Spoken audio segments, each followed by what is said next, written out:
John Murray staying unbeaten then, a controversial stoppage in Altrincham. We all left the arena wondering about the future of Jon Thaxton. John, tell us now definitively what's happening to you. Well, come to the decision, it is time for me to retire. I had 17 years of, of great boxing action. I've entertained a lot of people. I've done myself proud, but it's time for me to walk away and obviously give someone else a chance. Jon Murray, great fighter, top of the division now. Well done, Jon Murray. How hard is this decision for you? It was very hard. I thought about it long and hard over the coming months leading up to the fight. But, it's definitely, with me going out, with me losing on Saturday night, it made the decision that little bit easier. I think with emotions, we're running pretty high on Saturday. Now's a good opportunity for you to pay tribute to your opponent who's got great things ahead of him. I think he has, definitely.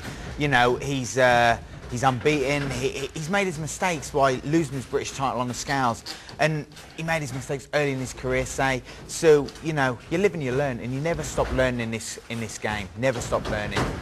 And Barry, what are your feelings a couple of days down the line about the way the fight was stopped on Saturday night?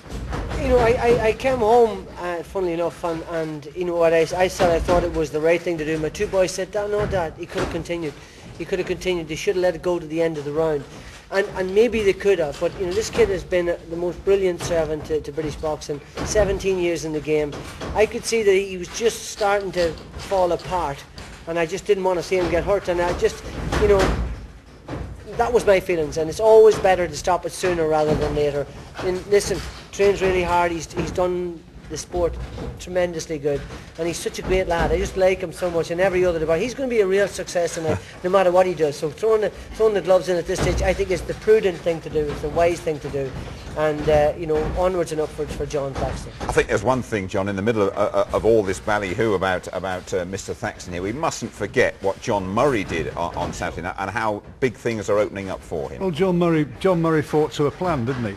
They said beforehand he's not going to go looking for the knockouts. He's not going to get into a tear-up. He's going to cover up and take the opportunities when he gets it. And they were in for the long haul. As it happened, the fight stopped in the fourth round, but they were in it for the long haul. And I think they fought. I think they were tactically right in the way they approached it. And he's big, for a lightweight, Jon Murray. He's big, he's strong, and he does hit hard. And I think he's going to go a long way. They're talking about the possibility of him fighting Michael Katsidis. Now, what a fight that would be. That really would be a fight.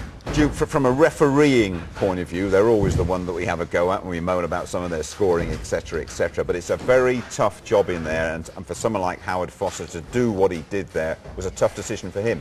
Yeah, obviously, it was a compassionate act by the referee, and the last person, that doesn't want the fight to be stopped would have been Jon. He would have wanted to have carried on, but the referee, in my opinion, the timing was absolutely correct. Jon was getting hurt. With every big punch that Murray was throwing at him, he was getting a bit wobbled and he was getting hurt. And obviously, he was just starting to grind him down. So, in my opinion, the right decision. Can you sympathise, though, having been a fighter, that you want to be in there and be given every chance to win a fight? Absolutely. I've been in the exact same position, obviously, as Jon, where I'm coming up to the end of my career, and you want to continue. You always think you're better than what you are, particularly when you're coming up to the end of your career. You want to be able to turn back the clock in your mind and say, I can beat this young upstart. But the reality is the youth, the vigour, the strength and everything else that Murray brought to the fight, Jono wasn't going to be able to capitalise on it and overturn what was going to happen. But in a British title fight, don't you think they should give me a little bit longer to continue in a British title fight? The thing is, Jono, your health and safety is imperative. Without a doubt, I understand that. He was getting hurt. Who'd want to be a referee? You're not going to please everyone all the time. Of course not. But in a British title fight, I thought they should give me the benefit of the doubt to let me continue. See out the end of the round and see what happened. The funny thing is, I thought you started off really well, John. I thought the first round was really good, but and again, it's difficult to stand in front of somebody and say things that you have to say. And I know you're very honest and straight up and down, but I just thought you showed signs of fragility, and when you were hit with shots that weren't particularly hard shots, you wobbled a bit, you were unsteady, and I just think for the right reason he stopped the fight, and hard as it is, I thought it was the perfect stoppage. the right time in the fight. Everyone, like I say, in a not a British title fight, I'd agreed with you. Yeah. But in a British title, give me the benefit of the doubt. Yeah. I trained so hard, dedicated myself for 9-10 weeks for that. I I was that. so, where I was in the best shape I could possibly been in.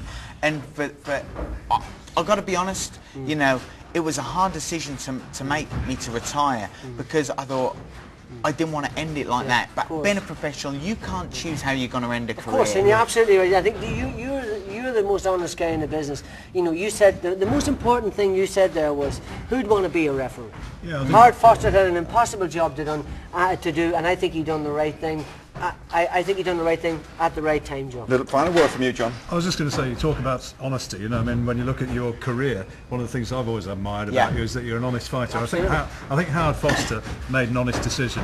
Whether or not in your mind he got it absolutely right, whether or not in the punter's eyes he got it absolutely right. He called it as he saw it. As he saw it, and you've got to respect him for that. But I just think, being the fighter I am, thinking, you know, could be my last fight. It was my last fight. Could be my last fight.